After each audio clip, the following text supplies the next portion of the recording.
Olá, queridos, a paz do Senhor Jesus, que alegria eu tenho em poder estar compartilhando com você mais uma vez nessa tarde uma palavra para o teu coração. Você já está acostumado a saber que todas as quartas-feiras, mais ou menos pelo horário das 2 horas da tarde, eu entro nas minhas redes sociais para liberar uma palavra para a tua vida. Nós temos o nosso pão diário ao vivo e hoje é dia de palavra para a nossa alma, para o nosso coração. Nós entramos ao vivo tanto pelo Instagram como também pelo Facebook. Se você quiser sempre assistir essas mensagens ao vivo, você precisa me seguir no Instagram ou me seguir no Facebook, beleza? E você que está me assistindo agora do YouTube, já chega dando like no vídeo, se inscreve no canal, ativa o sininho, porque tem muita coisa boa aqui nesse canal que vai edificar muito a sua vida. Eu já digo para você que a palavra vai falar muito ao seu coração. Então já compartilha esse vídeo com algum amigo, algum colega, alguém que você conhece e sabe que precisa ouvir muita voz de Deus nesse dia. Gênesis capítulo 16, verso de número 1 em diante. Olha que palavra tremenda. Gênesis 16, verso 1 em diante diz assim: Agar é dada por mulher a Abraão. Ora, Sarai, mulher de Abraão, não lhe gerava filhos, e ele tinha uma serva egípcia cujo nome era Agar. E disse Sarai a Abraão: Eis que o Senhor me tem impedido de gerar. Entra, pois, a minha serva, porventura terei filhos dela. E ouviu a voz de Sarai, e ouviu Abraão a voz de Sarai. Assim tomou Sarai, mulher de Abraão, a Agar, e egípcia, sua serva, e deu-a por mulher a Abraão. Assim tomou Sarai, mulher de Abraão, a Agar, egípcia, sua serva, e deu-a por mulher a Abraão, seu marido, ao fim de 10 dias que Abraão habitara na terra de Canaã. E ele entrou a Agar, e ela concebeu. E vendo ela que concebera, foi sua senhora desprezada aos seus olhos. Então disse Sarai a Abraão: Meu agravo seja sobre ti, minha serva pus em teu regaço. Vendo ela agora que concebeu, sou menosprezada aos seus olhos. O Senhor julgue entre mim e ti. E disse Abraão a Sarai: Eis que a tua serva está na tua mão. Faça agora o que parecer bem aos seus olhos. E afligiu Sarai, e ela fugiu diante da sua face. E o anjo do Senhor achou junto a uma fonte de água no deserto, junto à fonte no caminho de Sur. E disse a Agar, serva de Sarai: De onde vens? Para onde vais? De onde vens? Para onde vais? E ela disse: Venho fugida da face de Sarai, minha senhora. Então disse o anjo do Senhor: Torna-te para tua senhora e humilha-te debaixo das suas mãos. Disse mais um anjo: Multiplicarei sobremaneira a tua semente, que não será contada, por numerosa que será. Até aqui eu li do capítulo 16, do verso 1 até o verso de número 10, para nossa meditação nessa tarde, que tem algumas aplicações muito interessantes. Bom, primeiro você precisa entender aqui que Deus havia feito uma promessa para Abrão, tá? Se eu às vezes falar Abraão ou Sara, você entende que é a mesma pessoa, tá? Às vezes é mais pelo costume que a gente pode errar nessa pronúncia, mas tanto Abrão quanto Sarai se referem à mesma pessoa, Abraão e Sara. A questão é que depois Deus mudou o nome de Abrão para Abraão e de Sarai para Sara, né? Tanto ele como pai de multidão e ela também como mãe de uma grande multidão, de uma grande nação, né? Deus havia feito uma promessa para Abraão, que nesse tempo se chamava Abrão, e disse para ele que no tempo certo Deus daria a ele um filho, ok? Esse filho, Deus traria uma grande descendência através da semente de Abraão, que Deus multiplicaria a sua semente e que seria muito próspera na terra. Porém, essa promessa veio sobre a esposa legítima. Quem é a esposa legítima de Abraão? Sara, ok? Essa é a sua esposa legítima. Então, Abraão aqui no texto deveria ficar esperando no Senhor com Sara e aguardando o tempo do propósito de Deus se cumprir. E o que vai acontecer no capítulo 6? Sarai, ou Sara, ela está percebendo que o Isaac não chega, a promessa não chega, que não se cumpre a palavra que Deus havia entregue a Abraão, de modo que ela vai tentar dar um jeitinho para acelerar o processo e fazer com que as coisas aconteçam sobre a vida dela. Olha o que ela diz: Sara, mulher de Abraão, não lhe gerava filhos, e ela tinha uma serva egípcia cujo nome era Agar. E disse Sarai a Abraão: eis que o Senhor me tem impedido de gerar, entra pois a minha serva. Ou seja, ela não consegue gerar, ela não consegue ter filhos, porque o Senhor a impediu de gerar. E é importante assim você se atentar em cada palavra que o texto é expressada.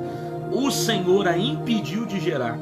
E ela, tendo essa consciência que foi o próprio Deus que a impediu de gerar, ela vai falar com Abraão para se relacionar com uma das suas escravas, para que através dessa serva ela consiga ter um filho, ela consiga gerar, ela consiga dar continuidade à sua descendência, né?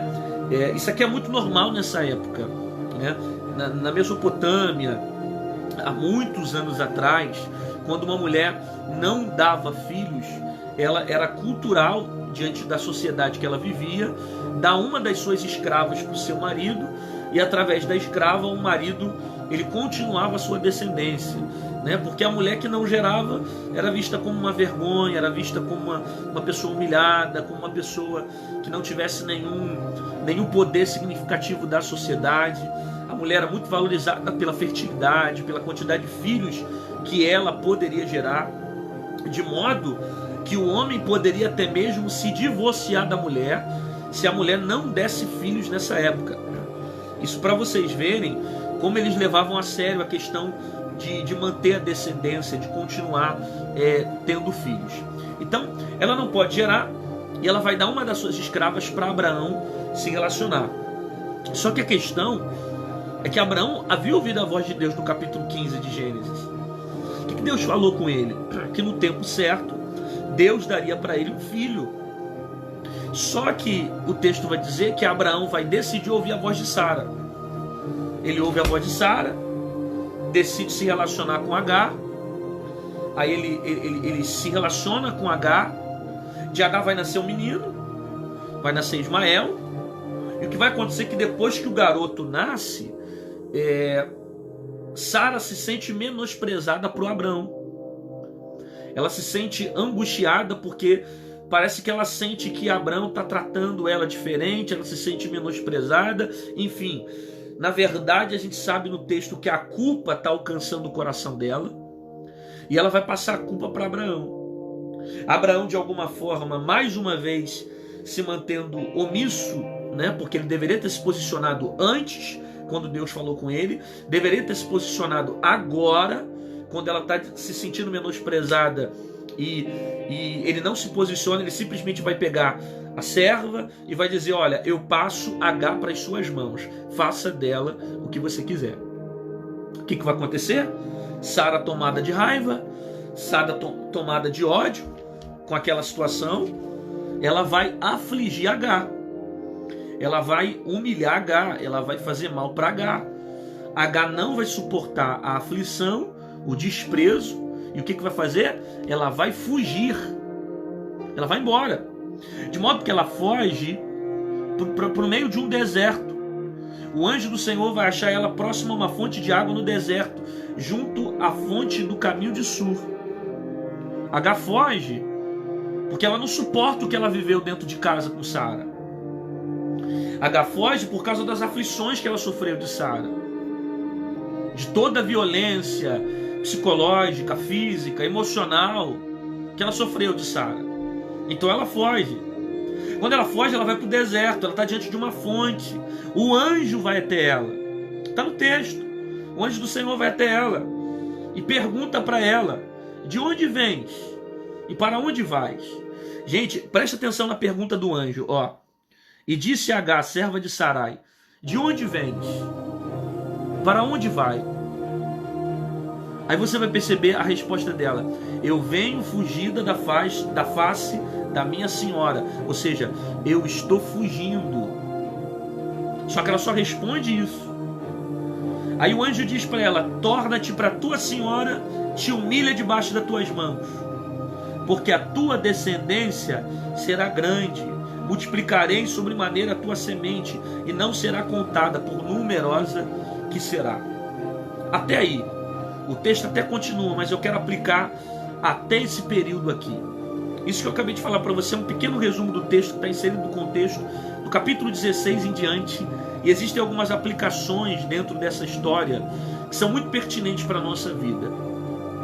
A primeira que eu observo está aqui, quando logo no capítulo 16, Sarai vai dizer assim: eis que o Senhor me impediu de gerar. Olha o que ela diz logo no início: o Senhor me impediu de gerar.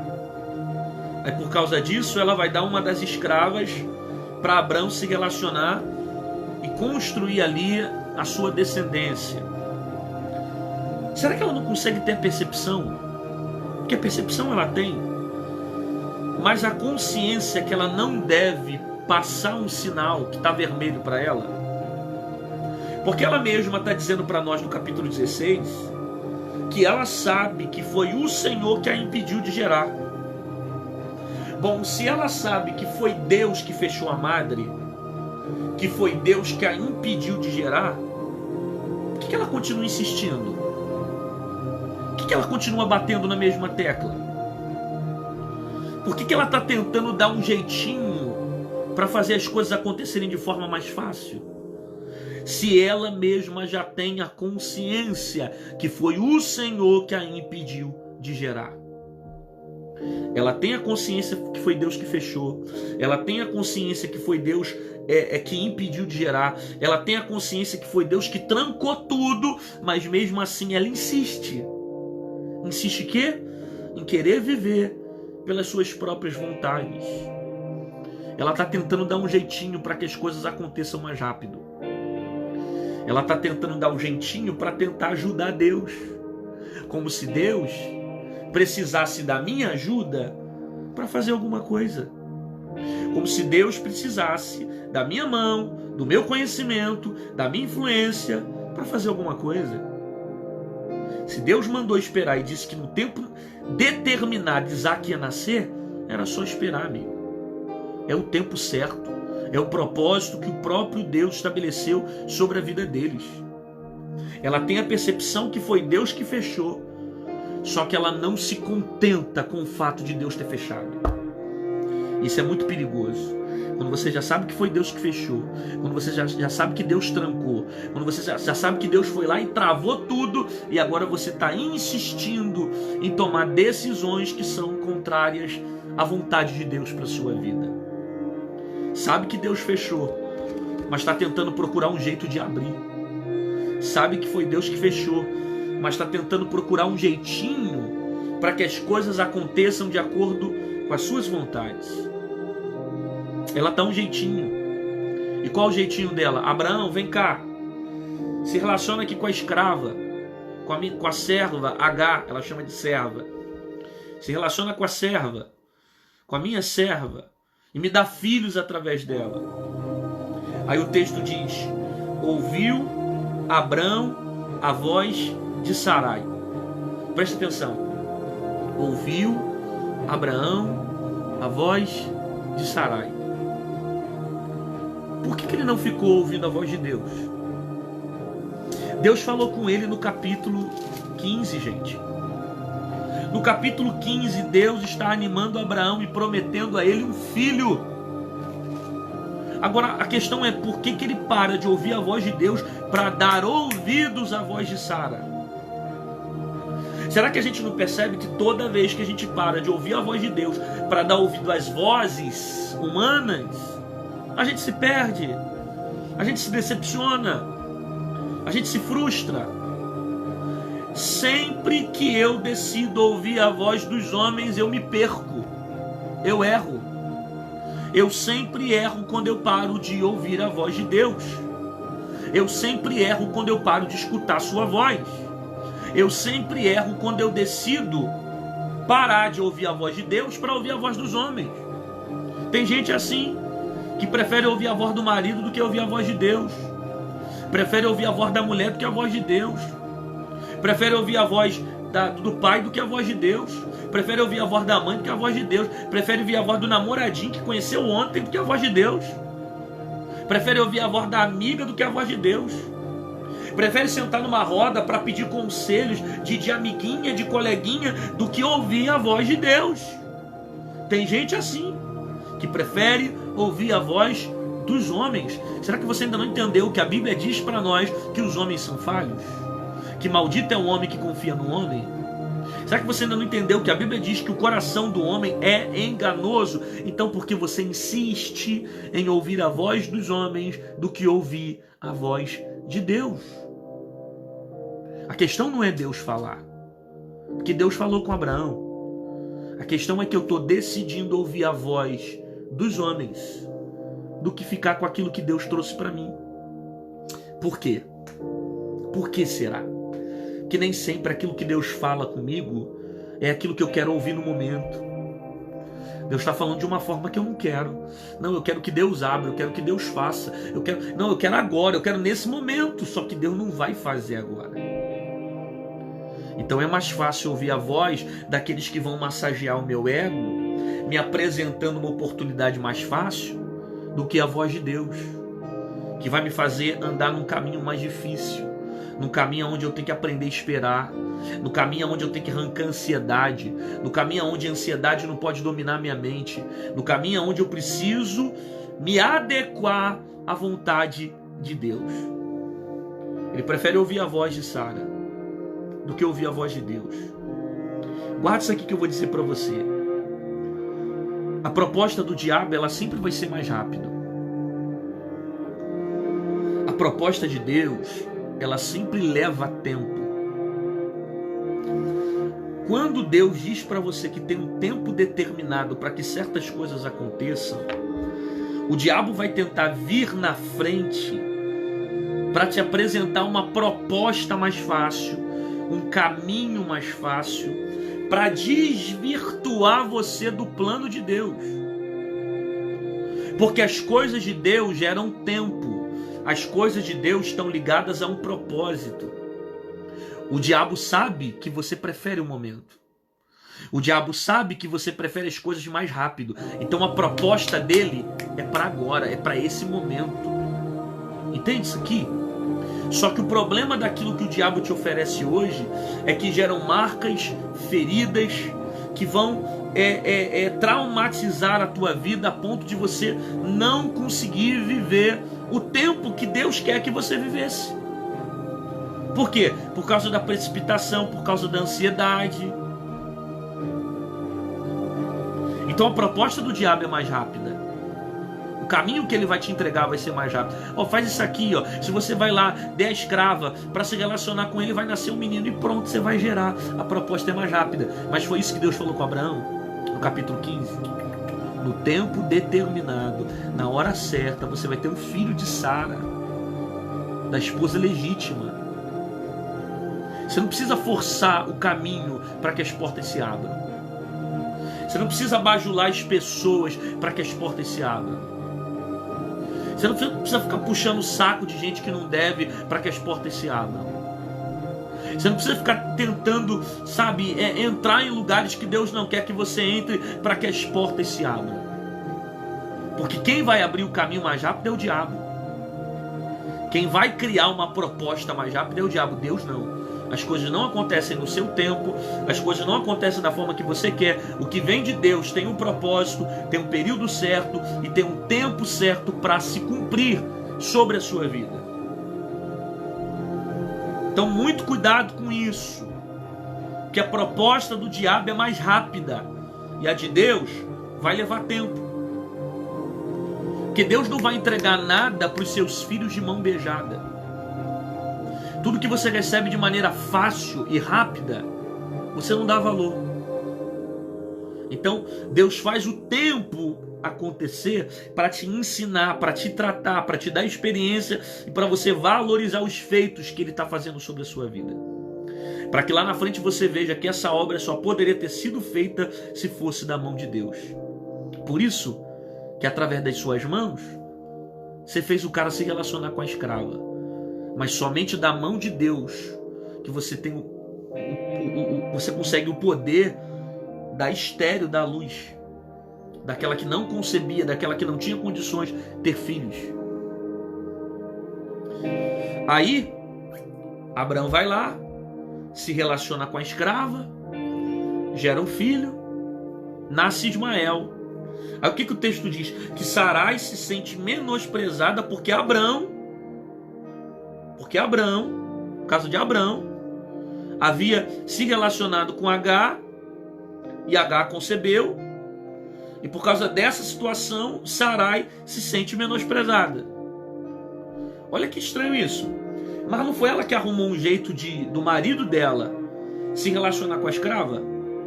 E agora, depois que o filho nasceu, ela está se sentindo menosprezada, como se fosse excluída, como se Abraão tivesse dado mais atenção a Agar do que atenção a ela. Mas nunca foi plano de Abraão fazer isso.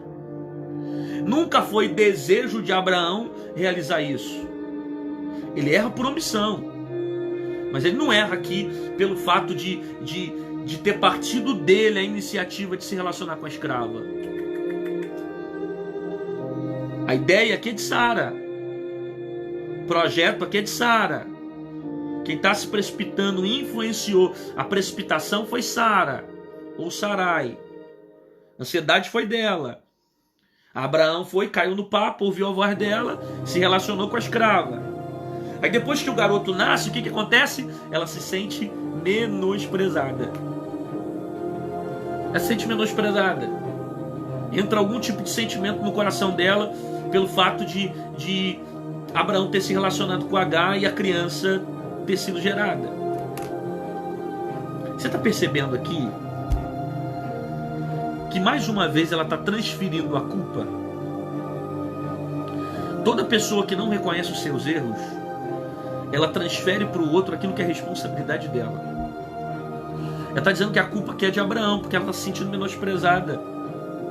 Mas ela não consegue entender que foi ela que plantou essa situação, e que na verdade os sentimentos que ela está sentindo aqui é reflexo do que ela semeou na vida dela. Porque isso não era o que Deus tinha para ela, isso não era a vontade de Deus para a vida dela, isso não era a direção de Deus para a vida dela, e ela não percebe isso. Então ela está tentando culpar Abraão. Aí eu me sinto menosprezada por causa da forma como você trata Agar. Ah, é? Então você não consegue entender que a responsabilidade é sua. Esse é o problema de pessoas que não reconhecem os seus erros. Esse é o problema de pessoas que não enxergam as suas dificuldades. É mais fácil culpar o outro do que reconhecer seus próprios erros. É mais fácil você ficar culpando A e B do que reconhecer que você precisa mudar. É mais fácil dizer que o problema está em fulano do que você dizer que tem que mudar o teu caráter. É mais fácil dizer que o problema está em Beltrano do que você aprender a gerar frutos do Espírito. Então é mais fácil transferir para o outro aquilo que é responsabilidade sua. Não adianta ficar transferindo para o outro. A responsabilidade é sua. E de um jeito ou do outro você vai aprender. Porque você precisa reconhecer os seus erros, as suas falhas. Você precisa reconhecer. Não adianta, Sara, dizer que o problema é Abraão, porque agora você se sente menosprezada. Mas quem plantou tudo isso foi você. Quem criou toda essa história foi você. Quem semeou todo esse sentimento foi você. Então agora você está reclamando de coisas que você mesma produziu. A Bíblia diz, o que se queixa o homem? O homem se queixa dos seus próprios pecados. Então o problema é que às vezes você fica vendo problema no teu marido, problema na tua esposa, problema no teu filho, ninguém presta na tua vida, mas é você que não presta e não reconhece. É você que tem um coração ruim e não reconhece. É você que não libera perdão e não reconhece. É você que é uma pessoa difícil e não reconhece. É você que tem um coração duro e não reconhece. Aí você transfere para os outros aquilo que é responsabilidade sua. E eu sinto muito em dizer para você, mas você vai continuar passando os mesmos problemas até você aprender com as adversidades que você está vivendo. Ela vai se sentir menosprezada por Abraão, porque Agar concebeu. Aí o que vai acontecer? Abraão aqui, no caso Abraão, ele vai passar H para as mãos de Sara. Ele passa H para as mãos de Sara e diz: faça dela o que você quiser. Eu passo H para as suas mãos. Abraão aqui também está errado, porque o erro aqui não é só de Sara, não. O erro também é de Abraão. Que quem ouviu a voz de Deus foi ele. Então, se ele ouviu no capítulo 15, ele deveria não ter ouvido a voz de Sarai, quando ela influenciou ele à precipitação. Segundo, ele deveria ter se posicionado aqui. Como é que ele vai colocar a serva na mão de Sara para ela fazer o que ela quer, tendo em vista que ela tinha gerado, ela tinha florescido, ela tinha dado um filho a ele? Ele deveria ter se posicionado. Não, você não criou essa situação, você não fez isso, então agora espera, você vai se consertar com ela, vai conversar e vamos resolver esse problema. Mas mais uma vez ele se omite e passa essa responsabilidade para Sara. Aí, amigão, Sara está tomada de raiva, Sara está aflita, Sara está com raiva dessa situação. E o que ela vai fazer? Ela vai afligir H. Ela vai menosprezar H, psicologicamente e fisicamente, porque ela era serva, tá?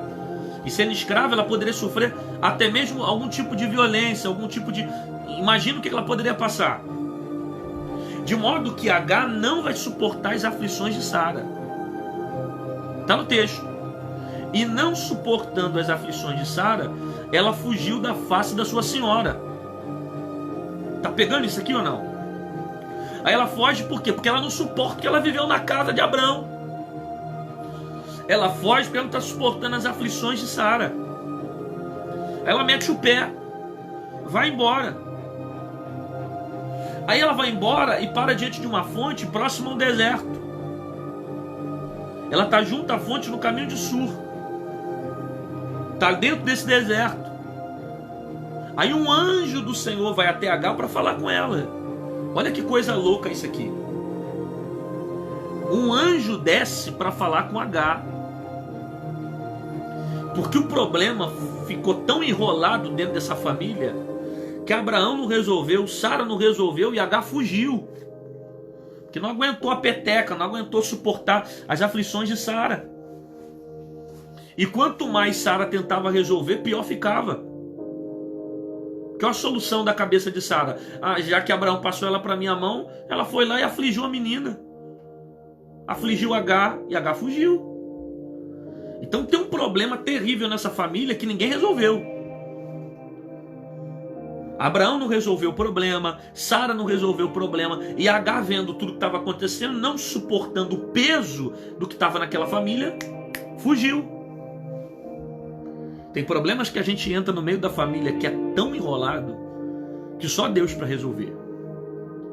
Não, tem situações que a gente se enrola tanto e é tão enrolado o problema que a gente fala: se o Senhor não entrar...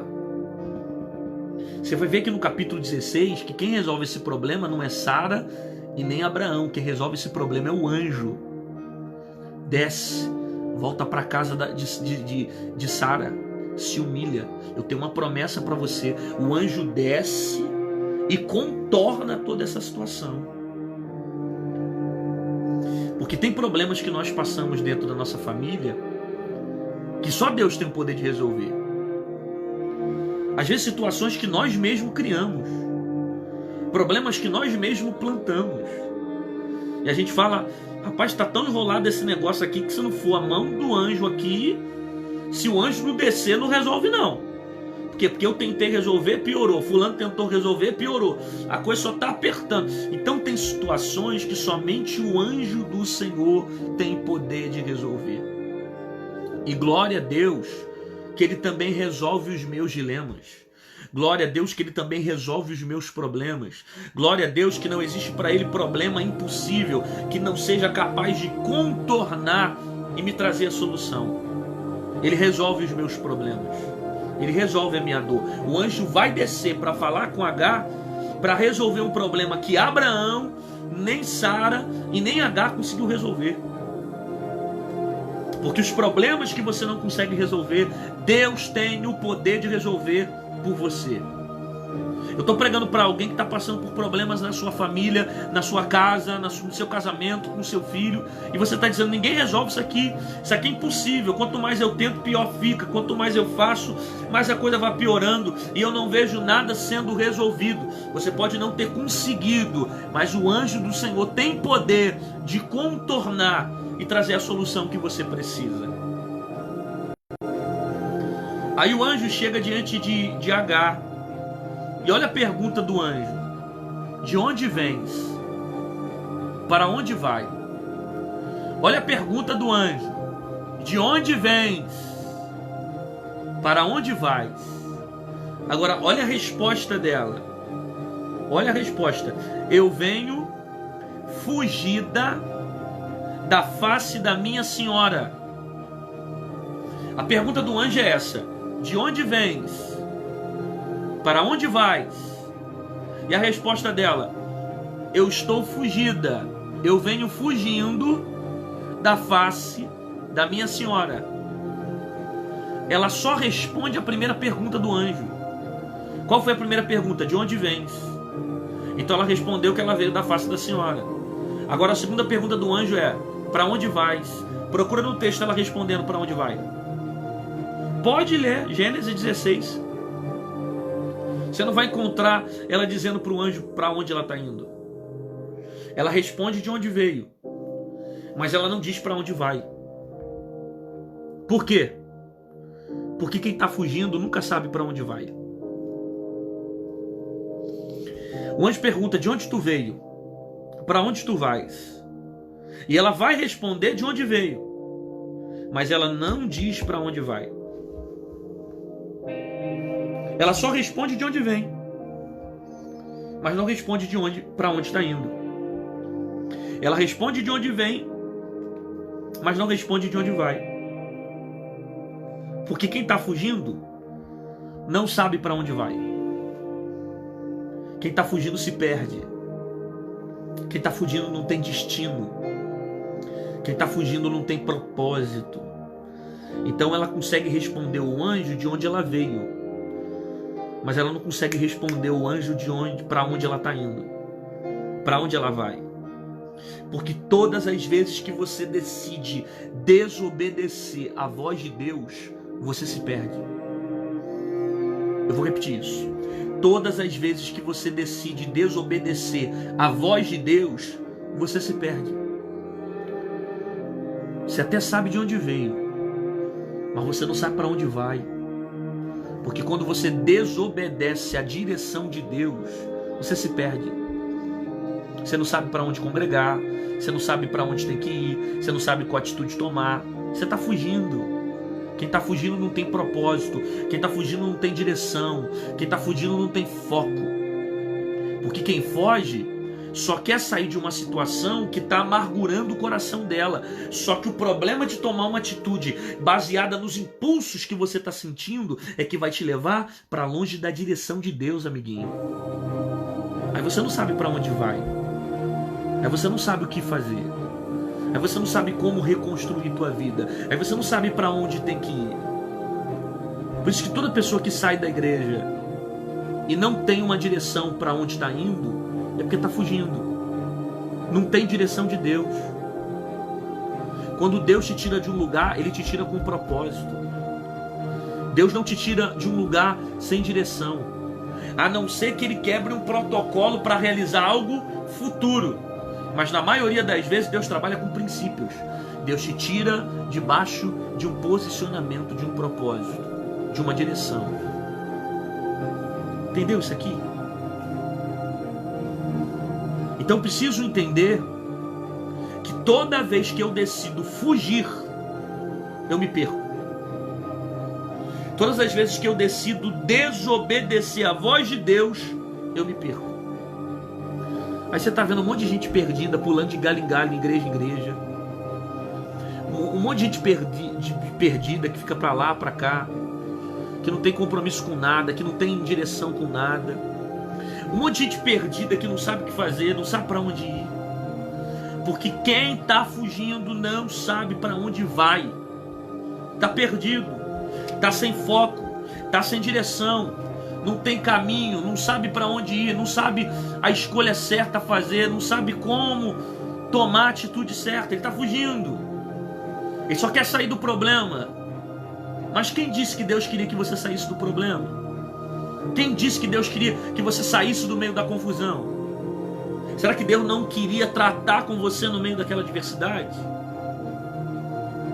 Então ela responde para o anjo: eu vim da casa da minha senhora, que ela sabe de onde veio. Mas ela não diz para o anjo para onde está indo, porque ela não sabe para onde vai. Porque quem desobedece à voz de Deus se perde, vive se perdendo. Aí o anjo fala com ela e vai falar de uma forma muito dura.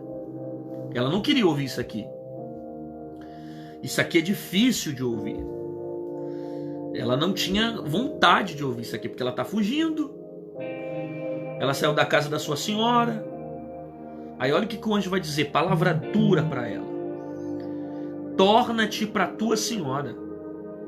E disse o anjo do Senhor: torna-te para tua senhora e te humilha debaixo das suas mãos. Percebe isso aqui? Olha que coisa louca. Sara que aflige ela, Sara que faz mal para ela, ela foge da casa, e quando ela toma a atitude de fugir, o anjo desce. Volta para a casa da tua senhora. Volta-te para a casa da tua senhora e te humilha, não só volta, te humilha diante dela. Aí você lê um negócio desse, Deus falando com você de forma assim, isso te confronta. Por quê? Você quer ouvir: ah, Senhor, muito obrigado, o Senhor está comigo mesmo fugindo, o Senhor está comigo mesmo fora da direção, o Senhor me ama tanto que concorda com o meu pecadinho, o Senhor me ama tanto que é legal, o Senhor gosta da forma como eu estou vivendo. Aí Deus vem e fala: volta lá e se humilha, desce diante da tua senhora, se humilha debaixo da mão dela. Volta para casa da tua senhora, lá mesmo, onde você foi ferida, onde você foi machucada, é ela que te humilhou. Você vai voltar lá e vai se humilhar. Aí você lê uma coisa dessa e fala: que Deus é esse? Que parece que só quer o mal de alguém. Deus está resolvendo um problema que não é fácil de resolver diante do que Sara construiu tudo aqui. Ele está mostrando para nós que ninguém vai resolver um problema fugindo. Ele está mostrando para Sara, e também está fazendo uma promessa para Agar, que está fugindo aqui. Ele fez uma promessa para ela que o filho dela ia se tornar grande, Deus ia multiplicar a sua semente. Só que Deus está mostrando para ela que não se resolve problema fugindo. Não tem porta aberta para quem foge. Para quem foge, Deus coloca muro. Eu vou repetir para você que está fugindo: não tem porta aberta para você. Para você que está fugindo, Deus tem muro. Deus vai colocar muro. Os caminhos vão ficar trancados, as portas vão se fechar. Deus vai permitir tudo se trancar. Para quê? Para você entender que não se resolve problema fugindo. Tem que resolver confrontando. Então volta, porque não tem porta aberta para quem foge. Tem muro para quem foge, obstáculo para quem foge. Você vai encontrar impedimentos, você vai achar que a solução é fugindo, mas você vai se ferir cada vez mais e vai perceber que isso não vai te tratar. Porque o que o anjo está dizendo para ela agora está doendo, isso não é fácil de ouvir. Volta lá e se humilha para aquela que já estava humilhando. Só que o anjo está dando uma palavra para ela com a intenção de tratar o coração dela, de Sara e de Abrão. Então, para que haja tratamento, é necessário confrontar o problema. Não é fugindo que vai se resolver. Não se resolve fugindo. Se resolve confrontando. Deus está me ensinando algumas coisas aqui nessa verdade. Primeira coisa que Deus está me ensinando: que não tem porta aberta para quem foge. Ele vai colocar um muro. Segunda coisa que Deus me ensina aqui: quando Deus fala para ela: volta e te humilha diante de Sara. Guarda isso aqui. Deus não vai ficar de mal com as pessoas só porque você ficou. Isso aqui vai confrontar muita gente. Deus não vai ficar de mal com os outros só porque você ficou. Só porque você está com raiva de Sara. Só porque você está com raiva de fulano. Só porque fulano fez mal para você. Deus não vai ficar com raiva dele só porque você ficou. Deus não é menino. Ele não vai mudar a opinião dos outros por causa da tua opinião. Então você está ouvindo essa palavra e acha que Deus vai matar fulano porque fulano fez mal para você. Só que você não entendeu nada do evangelho. Primeiro que o evangelho não te ensina a pagar na mesma moeda. O evangelho te ensina a perdoar. Então volta e perdoa. Volta e desce. Volta e se humilha. Volta e se conserta. Por quê? Porque não é a intenção do evangelho que você mantenha um rancor contra a vida de alguém, quando na verdade Deus quer que haja restauração, reconciliação. Então tira isso da tua cabeça, achando que Deus vai ficar com raiva dos outros porque você está com raiva. Achando que Deus vai fazer biquinho para os outros porque você está fazendo biquinho. Achando que Deus vai querer matar os outros porque fulano não te dá a paz do Senhor, não vai com a tua cara. Você acha que Deus é menino? Você acha que Deus está preocupado realmente com essas desavenças que você está passando com os outros e não está entendendo que você precisa perdoar, estender a mão, liberar perdão, entender o que é o evangelho? Que o evangelho é da outra face. Deus não vai ficar de mal com os outros porque você está de mal. Então tem gente que é tão menino que ainda é capaz de orar a Deus pedindo mal dos outros. Você acha que realmente é Deus que está ouvindo essa oração? Senhor, faz justiça. Eu quero justiça. Você quer mesmo a justiça dele? Porque cuidado que você só está vendo o teu lado. Tem um outro lado nessa história. Então às vezes é melhor pedir misericórdia do que justiça. Porque Deus é justo. Tem horas que é melhor clamar misericórdia do que justiça. Porque nem sempre a percepção da forma como eu vejo o mundo é realmente como o mundo está vivendo. É realmente como as coisas estão acontecendo.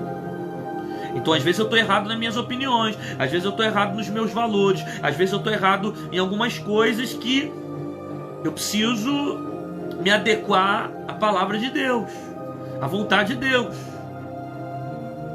Então cuidado você achar que Deus vai ficar de mal com os outros por causa dos teus dilemas. Que você brigou com fulana, que você não fala com Deltrana, é porque teu coração fechou para fulano, é que você está 10 anos com raiva de fulano, e você acha que Deus vai assumir o teu problema para matar o outro, para te fazer bem, só para alimentar o teu ego e dizer, nossa, você estava certa, eu vou matar fulano. Você acha que Deus é assim? Você acha que realmente Deus vai fazer isso? Volta para a casa de Sara. Se humilha diante da mão dela. Não é aquilo que Agar queria ouvir, não é aquilo que Agar queria escutar. Agar não pensava que ia ouvir isso, mas quando o anjo desce, ele diz isso para ela. Só que tem uma diferença de Deus para os homens. Porque toda promessa que Deus faz a nós, com o sentido de nós se submetermos à palavra dele, se humilharmos a ele, se prostrarmos diante dele, ou seja, o anjo está dizendo, você vai se humilhar, mas você vai saber que o teu filho vai ser grande. Nada do que você paga nessa terra, nada do que você realiza nessa terra, diante de Deus, vai ser colocado de maneira sem propósito, sem sentido. Quando Deus permite um sofrimento, Ele quer que você se humilhe diante dessa situação, é porque lá na frente Ele já projetou algo muito maior para você. Muito maior. Então se humilha. Por quê? Porque o propósito daquilo que eu vou fazer é muito maior do que a humilhação que você vai ter que passar. Por isso que a Bíblia diz que as dores que eu passo desse mundo não se comparam às glórias que virão. Percebeu isso? Volta e te humilha. Deus não vai ficar de mal com as pessoas só porque você ficou. Terceira lição que eu aprendo aqui quando Ele manda ela voltar. Quando Deus manda você sair, quando Deus manda assim, pega as tuas coisas e volta, meu amigo, arruma tudo e volta. Quando Deus resolve te exaltar, te abençoar, te dar vitória, meu irmão, Ele vai fazer isso como ninguém. Ele vai preparar banquete, Ele vai te honrar, vai te exaltar. Mas se Deus mandou você voltar para aquele lugar e você se humilhar, Deus mandou você sair, amigão, arruma tuas coisas e mete o pé. Não fique no lugar que Deus quer que você saia. Quando Deus diz sai, sai, meu amigo. Arruma tuas coisas e vai embora. Porque Deus falou para ela, sai desse deserto e volta para a casa da tua senhora. Se Deus mandou você sair, sai. E sai agora. E sai rápido. Não fica protelando com Deus. Não fica, será que eu saio? Não, se Deus mandou, vai. Porque você está debaixo de uma direção de Deus. E eu termino essa palavra dizendo uma coisa. Deus não vai tirar o trauma de Agar. Deus não vai arrancar esse trauma que ela está vivendo com Sara. Mas Deus está ensinando ela a confrontar o sofrimento que ela passou com Sara. Você precisa guardar isso aqui. Porque muitas das vezes Deus não tira os traumas que a gente viveu nessa vida. Mas Deus me ensina a administrar as dores. Eu repito isso. Deus não tira os traumas que eu vivi dessa vida, mas Deus me ensina a administrar as dores, a administrar os processos, o sofrimento, as aflições, as crises, as angústias, as dores que eu possa passar nessa vida. Então tem momentos que Deus vai te dar maturidade para você aprender a lidar com os problemas que você viveu. Deus não vai arrancar o processo, mas Deus vai te dar força para confrontar o processo. Ele vai te ensinar a administrar as flechas, as palavras, as angústias que você recebeu no seu coração. Que quando você entende que você precisa confrontar e você faz isso debaixo da palavra, o próprio Espírito de Deus se posiciona para te fortalecer e você enfrentar o sofrimento. Então você não vai ter força para enfrentar fugindo. Você vai ter força para enfrentar vivendo. Então parte para cima. Não tenha medo das dores, dos traumas que você está vivendo. Porque Deus vai te dar força para você suportar e vencer todas as dificuldades e as adversidades que você está vivendo.